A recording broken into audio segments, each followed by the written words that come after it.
el expositor bíblico Aiceño. Primer trimestre bajo la temática: el mensaje bíblico sobre los tiempos del fin. Estudio bíblico 9. La apostasía, una señal de los tiempos del fin. Base bíblica: Segunda Tesalonicenses 2, 1 al 4. Primera Timoteo 4, 1 al 4 y Segunda Timoteo 4, 1 al 4. Pensamiento central. Los creyentes no solo debemos conocer las profecías del fin, sino tomarlas en serio y prepararnos para escapar del mal. Texto áureo. Pero el Espíritu dice claramente que en los postreros tiempos algunos apostatarán de la fe, escuchando a espíritus engañadores y a doctrinas de demonios. Primera Timoteo 4, 1.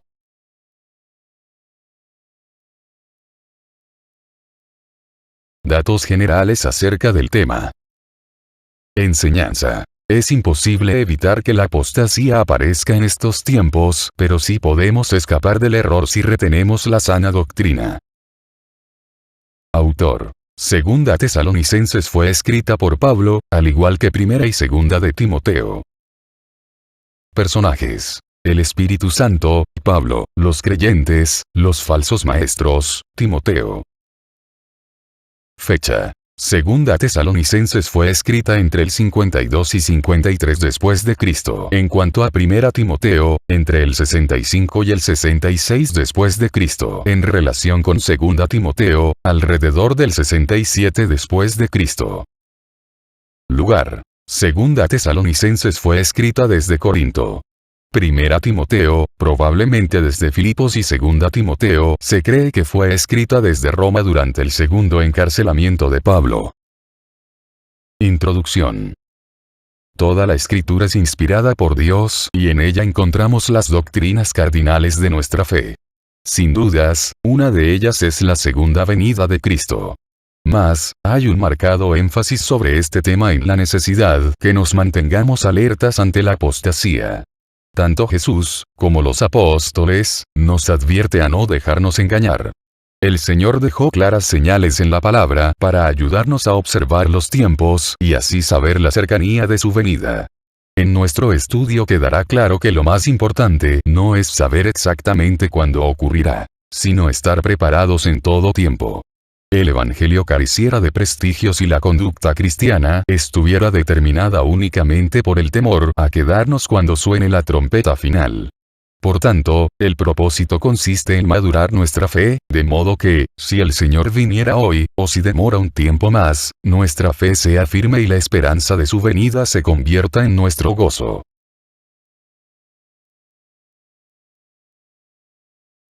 Permaneciendo firmes. Segunda Tesalonicenses 2, 1 y 2. Pero con respecto a la venida de nuestro Señor Jesucristo, y nuestra reunión con Él, os rogamos, hermanos, que no os dejéis mover fácilmente de vuestro modo de pensar, ni os conturbéis, ni por espíritu, ni por palabra, ni por carta como si fuera nuestra, en el sentido de que el día del Señor está cerca. Los creyentes no se deben mover fácilmente de su fe en la venida del Señor. En el versículo 1, Pablo enseña sobre la doctrina de la venida del Señor, lo cual conocemos como parousia, en griego, y cuyo significado es presencia. Cuando habla aquí de nuestra reunión con el Señor, la referencia es al arrebatamiento de la iglesia. Pero, los hermanos necesitaban orientación debido a las corrientes erróneas al respecto. Por el contexto de esta carta, parece que algunos hermanos habían dejado de trabajar y vivían de las limosnas de otros, porque algunos enseñaban que era inminente la venida de Cristo. ¿En qué manera la inminente venida del Señor debe inspirarnos a vivir? Porque lo inminente de su venida no debe justificar nuestra conducta negligente con respecto a nuestras responsabilidades. En el versículo 2, Pablo muestra que ellos estaban firmes en su esperanza, pero había una amenaza real de los mentirosos para remover sus convicciones al respecto. Todavía hoy la situación no ha cambiado. Es latente el asedio de falsos predicadores y maestros que hasta niegan el arrebatamiento de la iglesia y otros ni se atreven a enseñarlo por temor a estar equivocados. Por tanto, es necesario tomar la misma actitud que Pablo recomienda a los hermanos. Decidir no ser movidos de las convicciones, ni estar aterrados o turbados. ¿Cuál debe ser nuestra actitud ante las nuevas corrientes doctrinales con respecto a la segunda venida de Cristo?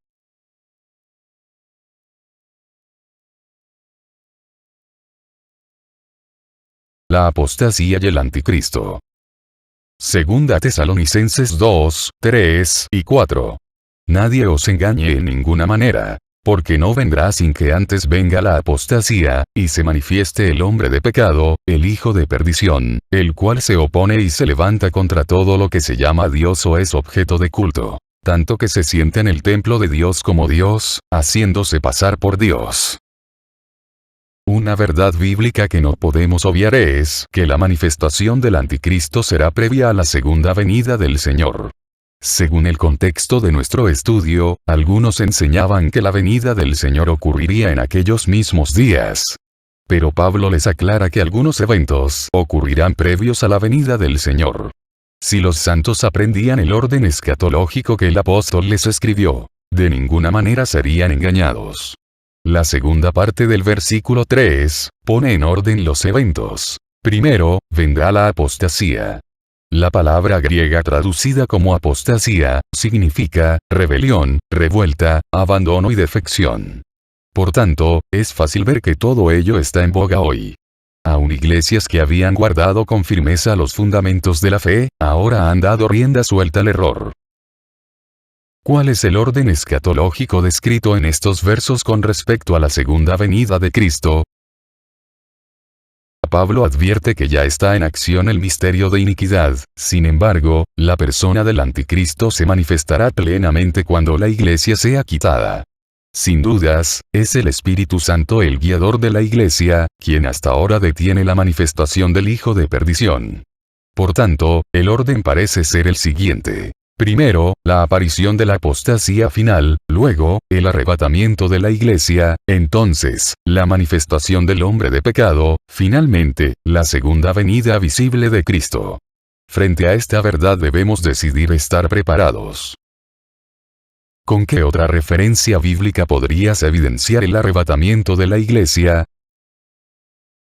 Muchos enseñan que el anticristo es un sistema de gobierno mundial. ¿Cómo lo describe el verso 3?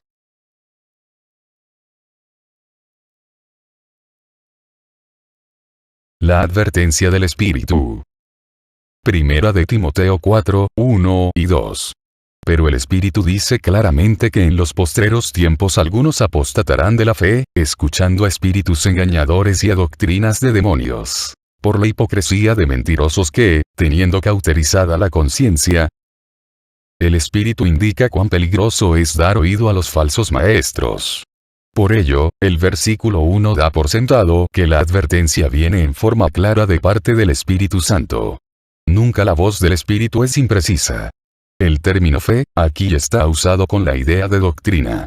Así que, Pablo se refiere al abandono de la doctrina de Cristo.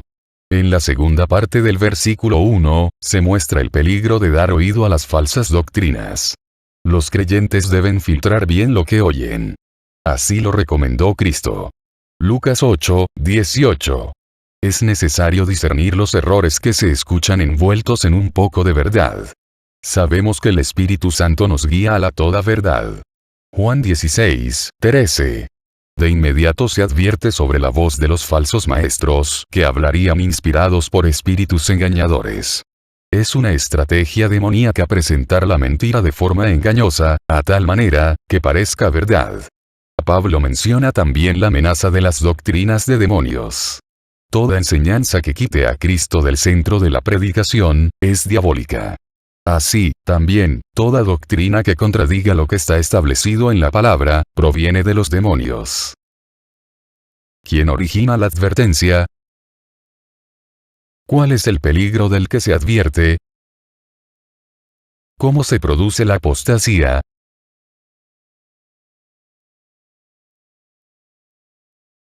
Los falsos maestros. Primera de Timoteo 4, 3 al 5. Prohibirán casarse, y mandarán abstenerse de alimentos que Dios creó, para que con acción de gracias participasen de ellos los creyentes, y los que han conocido la verdad. Porque todo lo que Dios creó es bueno, y nada es de desecharse, si se toma con acción de gracias. Porque por la palabra de Dios y por la oración es santificado. Miremos las dos enseñanzas de los falsos maestros que Pablo cita para advertirnos de ello. El versículo 3 dice que estos prohibirán casarse.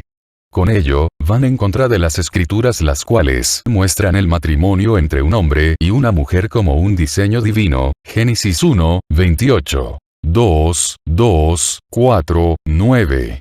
La única cláusula bíblica para el celibato es que la persona haya recibido un llamado especial de Dios o que le haya sido dado el don de continencia. Mateo 19, 11 y 12. Primera Corintios 7, 7 al 9.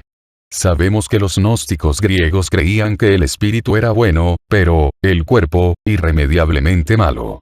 Por tanto, mandaban a las personas a tomar acciones disciplinarias contra su cuerpo para lograr la perfección. Ese parece ser el mismo sentido, porque los maestros del error mandarían abstenerse de ciertos alimentos. Sabemos que Levítico 11 regula qué animales podrían comer los judíos, bajo la ley. Pero la palabra es clara en mostrarnos que aquellas regulaciones de comidas, así como los lavamientos ceremoniales, llegaron hasta Cristo. Hebreos 9, 9 al 12. Ahora Pablo nos recuerda que fue Dios quien creó los alimentos, para que los creyentes y los que han conocido la verdad participen de ellos con acción de gracias. Según estos versículos, ¿qué dos asuntos enseñarán los falsos maestros? Ofrece tu opinión sobre cuál sería la motivación oculta de estos falsos maestros tras esas enseñanzas.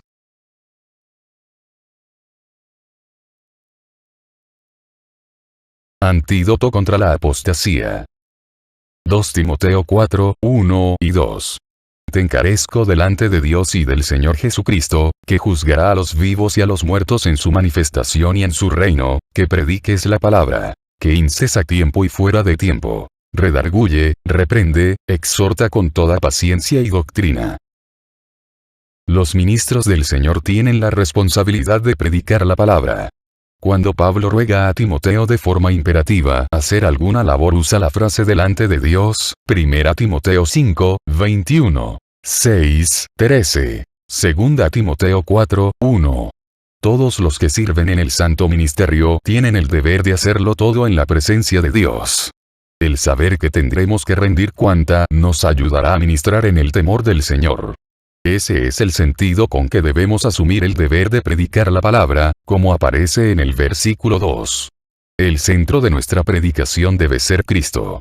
Cuando Pablo fue a Corinto se propuso no saber ninguna otra cosa, sino a Jesucristo y a este crucificado. 1 Corintios 2, 1, 2.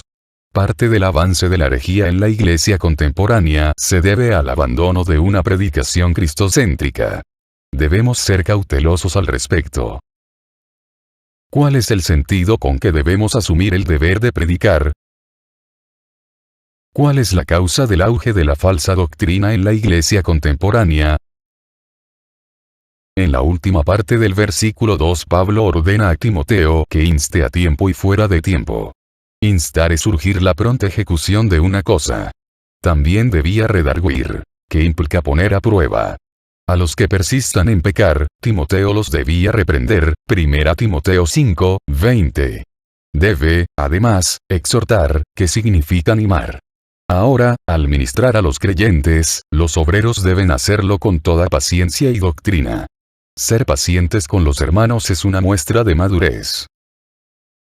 ¿Qué cuatro cosas le recuerda Pablo a Timoteo con respecto a su deber ministerial? 2 Timoteo 4, 3 y 4.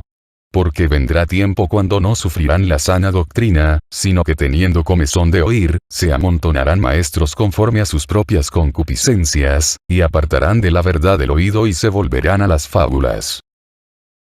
El versículo 3 avisa que habrá un tiempo cuando no sufrirán la sana doctrina.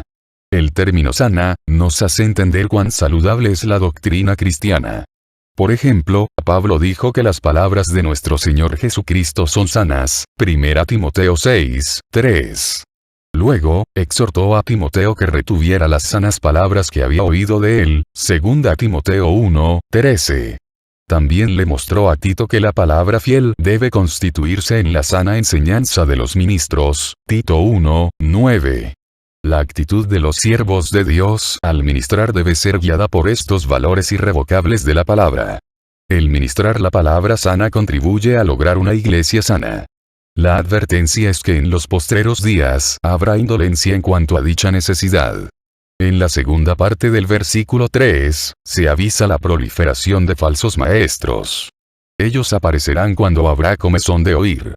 Por ejemplo, los atenienses solo se interesaban en decir, o en oír algo nuevo, Hechos 17, 21. La Biblia enseña que, ni el ojo, ni el oído se sacian de ver y oír, Eclesiastés 1, 8. Por tanto, debemos ser cautelosos sobre a qué le prestamos nuestros oídos. Los falsos maestros siempre enseñan para satisfacer sus propias concupiscencias. ¿Qué se hace imprescindible retener en este tiempo?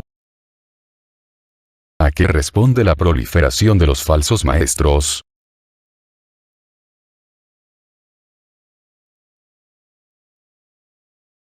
Analicemos lo estudiado. Menciona un verso bíblico donde haga referencia a la segunda venida del Señor. ¿Cuáles son las señales de la segunda venida de Cristo descritas en este estudio? ¿Qué significa tener cauterizada la conciencia? Explica cómo influye en los ministros cristianos el hecho que han de dar cuenta un día al Señor. ¿Cómo debemos conducirnos en medio de la corriente apóstata de nuestros días?